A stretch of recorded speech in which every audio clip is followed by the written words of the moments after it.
Hey guys, good morning and I'm here recording this kasi na-inspire ako nung mga comments na nabasa ko sa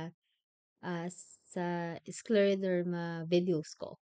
So, 1 year ago, ang dami palang nag-message doon, nag-comment, nangamusta kung ano nang lagay ko and making this video kasi I wanna address yung mga question na nandun saka yung pangangamusta.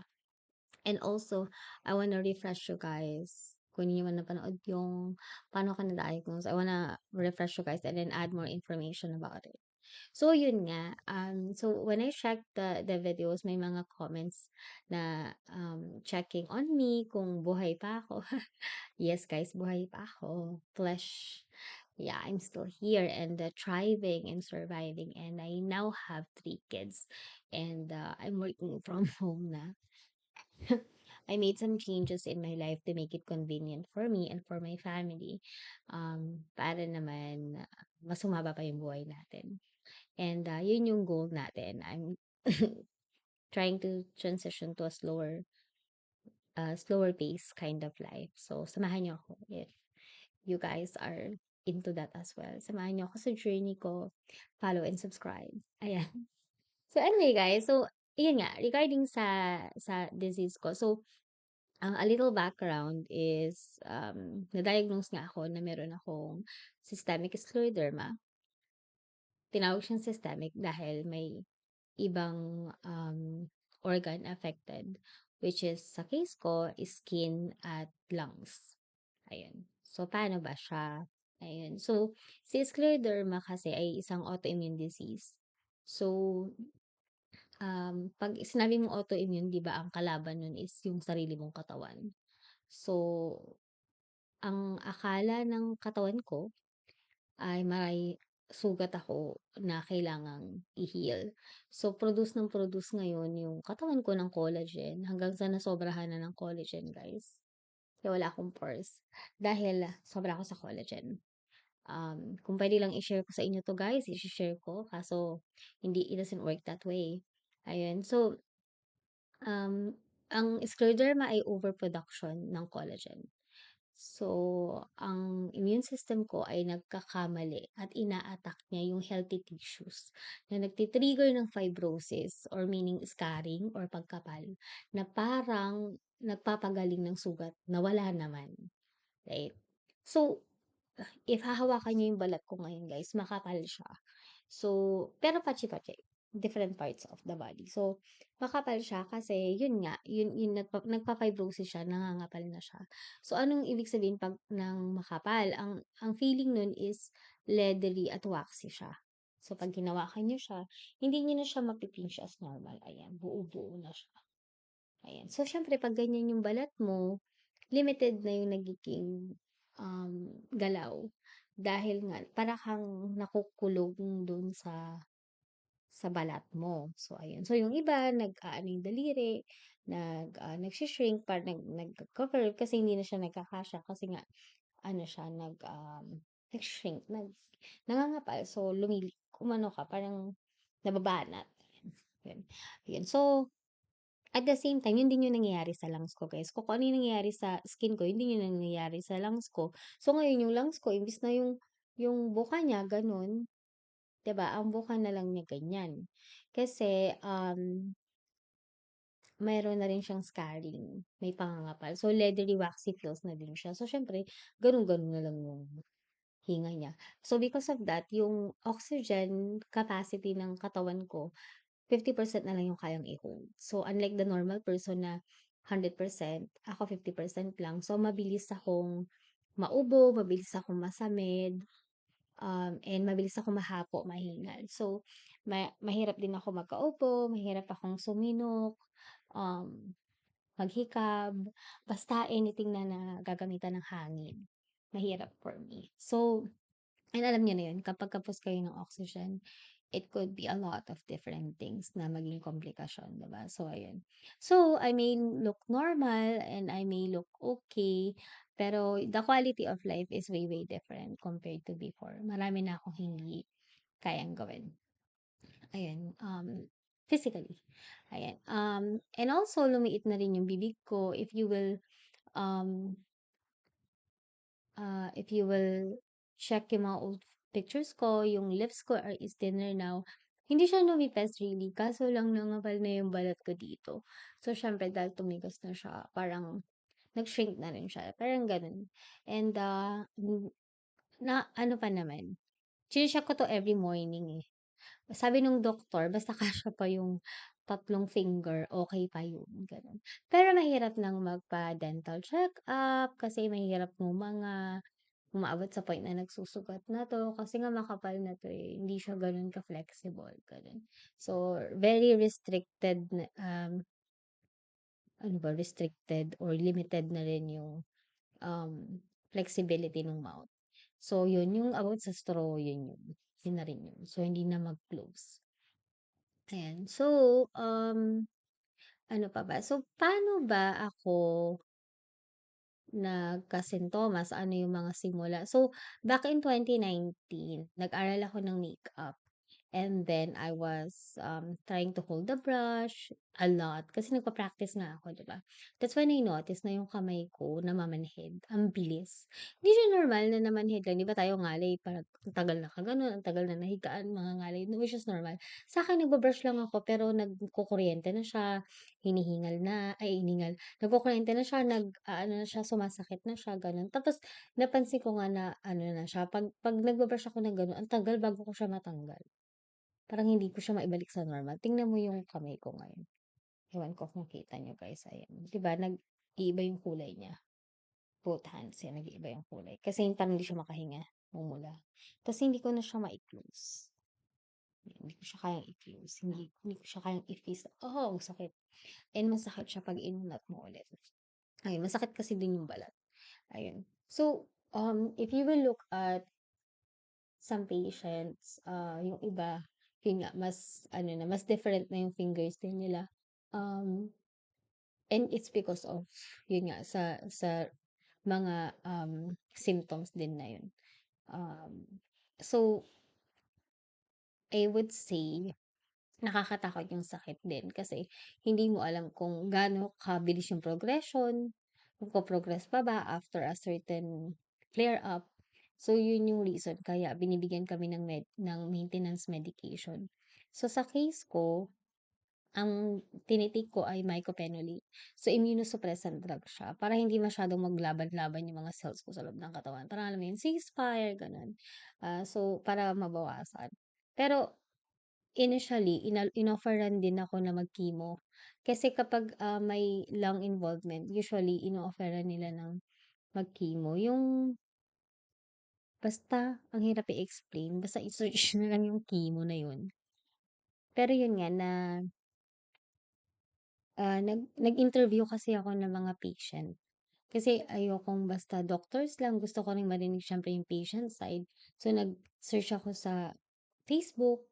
I tried to make acquaintance sa mga tao na may sakit din, na mga mas nauna sa akin. So, yun, yung isa ko na interview, yung nag-ano siya, chemo, maaga siyang nag-menopause. Eh, since gusto ko pa magkaanak, syempre, ayoko yun. Hindi siya fit for me. So, naghanap ako ng ibang doctor na mag-offer sa akin ng ibang medication. So, yun. Sakto ako makalbo, guys. Parang, 'di ba, parang papatayin yung mga healthy cell ko and stuff like that. Di ako ready sa ganun.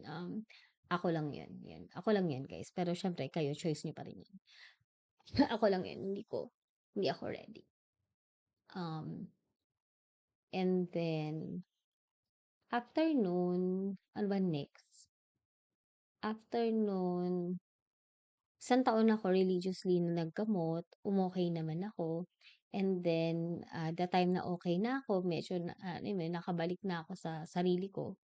Sobrang payat ko nun eh. Sobrang basta.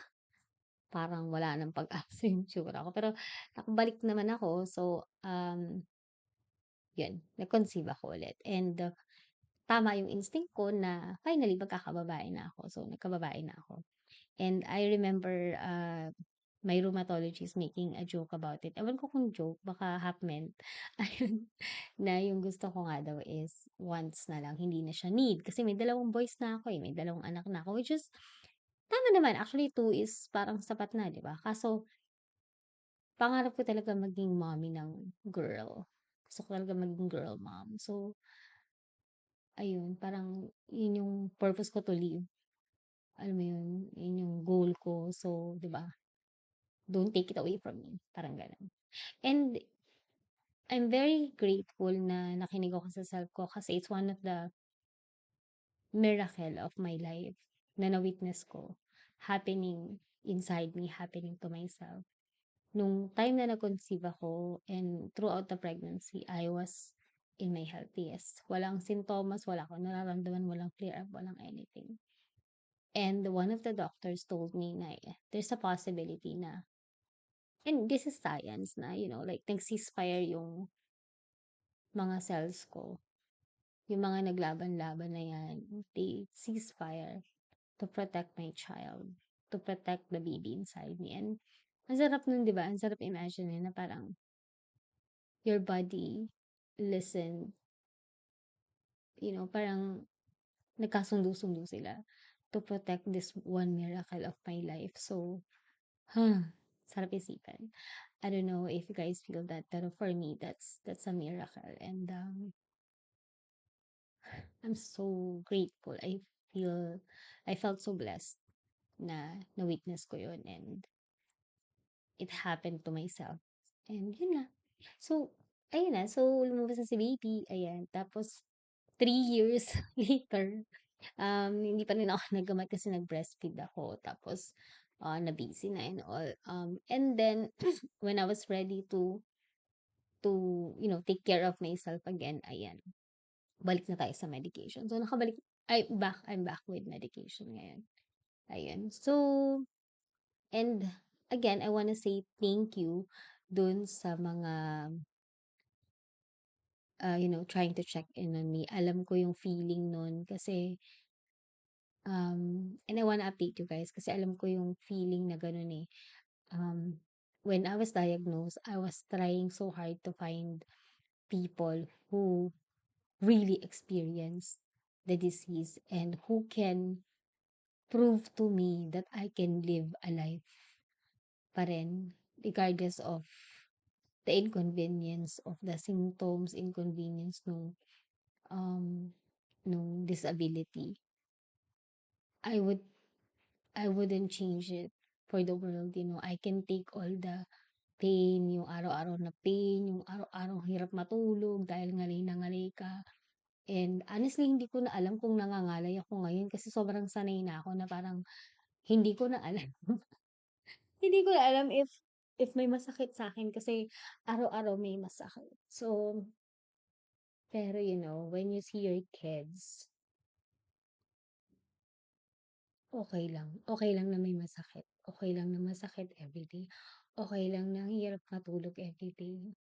It's really the sleep, guys. Namimiss kong matulog. Namimiss kong matulog kasi, oh my God, since na-diagnose ako, hindi ko pa yata na-experience matulog ng more than 6 hours. Kasi ngalay na ngalay ako. Ngalay na ngalay yung kamay. Gusto ko ng mahabang sleep. Siguro yun yung pinaka, luxury sa akin. But then again, I don't really mind. I can lose sleep para lang, to live this life. So, sana, if you're watching this and, hindi ka pa na-diagnose and feeling mo may sakit ka na kagaya nito, whether lupus man yan or kahit anong autoimmune yan, don't lose hope kasi there'll be, you will be your new self, pero you'll be fine. You'll be fine. Makakahanap ka ng way to adapt dun sa new body mo, dun sa new self mo. And if na-diagnose ka naman na, I hope I become a living proof. Actually, hindi lang ako, may mga ilan ba dyan, 20 years na. Join ka sa Scleroderma group namin. Ayan, mamimit mo yung mga mas matatanda pa sa atin. Uy, mas matanda. Pero kumbaga mas experience na sa'tin in life, 20 years na meron and, yung iba nakita pa yung profession nila, yung iba hindi nakita pero nakahanap ng ibang paraan sa buhay, 'di ba? Um, and, as for myself, I'm trying to live a meaningful life and see how else I could impact people. And, if you're watching this and you're newly diagnosed, I wish you get inspired to continue life and,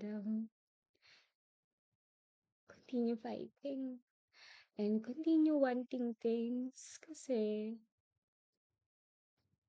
you'd find your purpose and you'd find reason to carry on. And, yun lang. Ano ba yun, naging dramatic. Ang saya-saya ko kanina. Anyway, na-touch lang ako. Na-touch ako, so gusto ko rin kayo i-touch. Kasi I'm very touched na, yun nga, you guys are checking in on me. And, regardless of the reason, kung pampalakas man lang yun ng loob or kung gusto nyo lang makichismis, that's totally fine. And, yun lang guys. And, until the next, vlog, podcast, ano man to, as long as I'm able to, voice out and tell you guys, about, scleroderma awareness, totally fine. Alright guys, see ya. Bye bye.